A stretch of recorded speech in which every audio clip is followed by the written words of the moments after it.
So I was approached by a man named David Treanor to do a quick review on his upcoming kaiju film, Uktena, the Horned Monstrosity. Now, being a nice guy that I am, I graciously accepted to speak out about it. Even if I wasn't a nice guy, I'm still gonna talk about it because I do love me some new kaiju stuff. The title creature Uktena is based on the Native American mythical creature of the same name, and was described as being a man who was transformed into a giant serpent-like creature with horns, and was sent to kill the sun for plaguing an illness to the land, but failed in that regard. The creature is then put to the land of Galanladi, which is like a spirit world, over its anger with that of a rattlesnake creature which was able to beat the sun. There are some other tales of the creature, but this one seems to be the main story associated with the myth.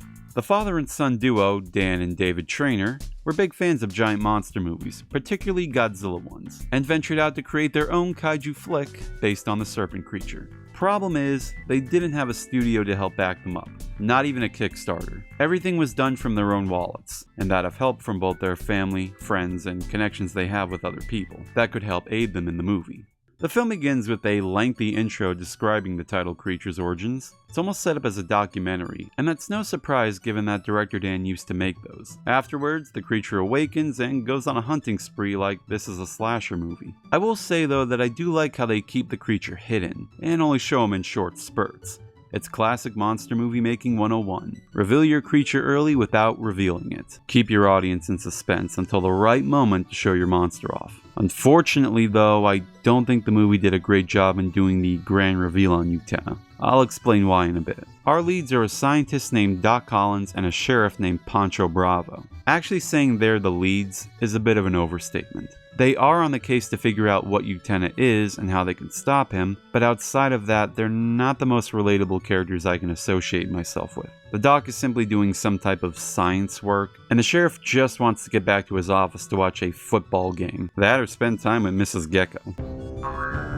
The only relatable character in the film is this one guy we cut back to time, played by director Dan's son, David Treanor, who just simply wants to watch Monster Fest, which consists of the beast from 20,000 Phantoms merged with scenes from the giant behemoth. Maybe it's another country's cut? David Treanor's character doesn't really have any purpose in the movie, but his scenes are kind of funny. He also helped make the Uktena suit and even plays the creature in the movie. Speaking of, Uktena decides to start wreaking havoc in town, and we finally get our grand reveal of the creature. And it's by way of a flat shot in a forest. Now don't get me wrong, the creature looks really good for an independent film. With a little touching up, this thing could fit right in with other tokusatsu creatures like an Ultraman. But going back to the reveal shot, it's a little underwhelming. Let's look at some other classic creatures like King Kong from the 1933 film, and Godzilla from 1954. Both monsters had a fantastic build-up to them throughout their films, and also a sense of mystery. Like, what are the walls protecting the natives from? Or what exactly is causing ships out at sea to erupt in flames? When the monsters are finally revealed, there's even more build-up to them because we, the audience, are finally about to see what they look like. And when they finally do appear, they're on screen with other people, giving you that size and depth to how tall these monsters are. I'm sorry to say, but Uktena just didn't accomplish that for me. But let's talk about some good things now. The city demolition scene is easily the highlight of the film. There are some miniature set pieces that were made, and they look rather nice for the most part. Even Godzilla gets a little cameo in the form of a poster here, and I can see a lot of work really went into this. This is also, in my opinion, where the most funniest scene in the movie takes place. While Uktena makes his presence known, a woman in her apartment is just ironing her clothes and singing to herself, completely oblivious to what's going on outside. She does eventually turn around and see the beast staring at her, and I immediately thought she was going to turn to the camera and start screaming her lungs out. But that wasn't the case. Instead, she goes all hell no on it and pulls out a gun and starts firing at Uktena. It subverted my expectations, and I'm glad it did. It's really a funny moment. In fact, this movie is very joke heavy at times. There are some comedy moments that do land a nice punch, but there are some others that don't hit too properly. Almost all the cast was played by both friends and relatives of director Dan, and I'm sure a lot of what he saw was funny, given it's happening to people he knows. But to us as a vague audience who don't know these people, it just kind of comes off as awkward at times. Also, while on topic, I'm not going to critique the acting, because when you're getting your loved ones to act in a film, you gotta have realistic expectations, and that goes for you, the audience, as well. Director Dan has gone on to say that the movie was mainly inspired from monster flicks flicks of both the 50s and 60s era. But I almost felt it was a spoof of those movies, with all the jokes thrown all over and the comic book style naming of its characters. Now don't get me wrong, I like that stuff, but I'm just a little confused on the direction of it. Am I supposed to be taking this film serious, or am I supposed to be laughing a lot? Anyway, the monster attacking the city is fun to watch, but this ultimately feels like we're at the climax of the movie. You then look at the runtime and soon realize you still got half the film to get through. And I immediately got worried on what's exactly going to top the city scene. Is another monster just going to show up out of the blue and fight Uktena, like in the 1999 Young Gary movie? Well, no, but that would be cool if it happened. No, instead the climax of the film is just Uktena battling the military, which is pretty cool.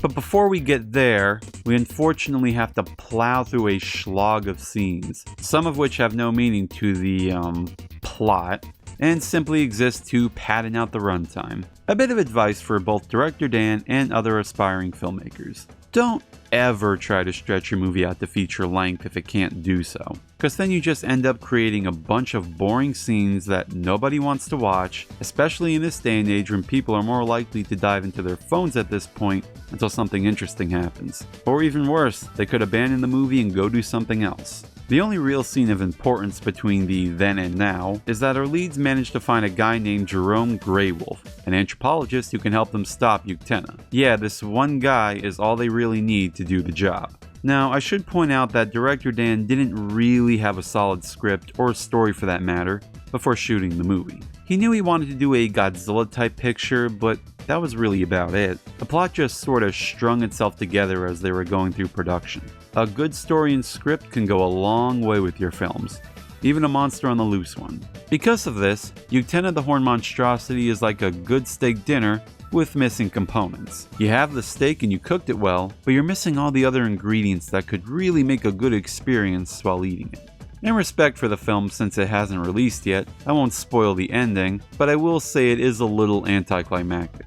Some highlights though throughout the final battle are of Uktena firing a beam from his hand, like he's a Dragon Ball character shooting a ki blast. It's pretty unique, I guess. I mean, he could have fired it from his mouth like a dozen other monsters do. We also get some maser cannons here, which may seem a bit out of nowhere, but they're both cool to see and well crafted. The making of video shows that these were just dollar store toys, disassembled and reassembled to make the maser cannons. That is some creativity, I gotta give them that. The end fight altogether, though, does overstay its welcome a bit. To get an idea of what I mean by that, just try to imagine that one tank scene from the first Godzilla movie going on for about 5 minutes. Now, I know, it sounds like I'm bashing on this film quite a lot, when I really don't mean to. I'm just trying to give Director Dan some friendly advice in case he wants to do a sequel or another monster film. If I just said, yeah, you made a movie on your own, everything looks good, that's not giving any sort of helpful critique, and that only makes me come off as a kiss ass. I know it's not easy making a movie, especially when you're backing it from your own wallet. But people like Dan show us that even if you have no studio behind you, never look the other way and say it's impossible. If you want to get a film made,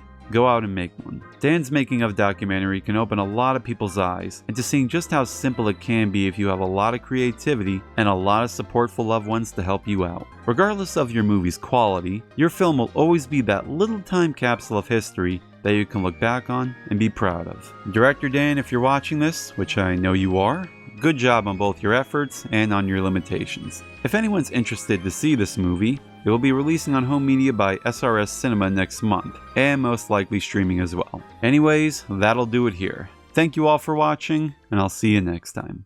Do you love a really big scare?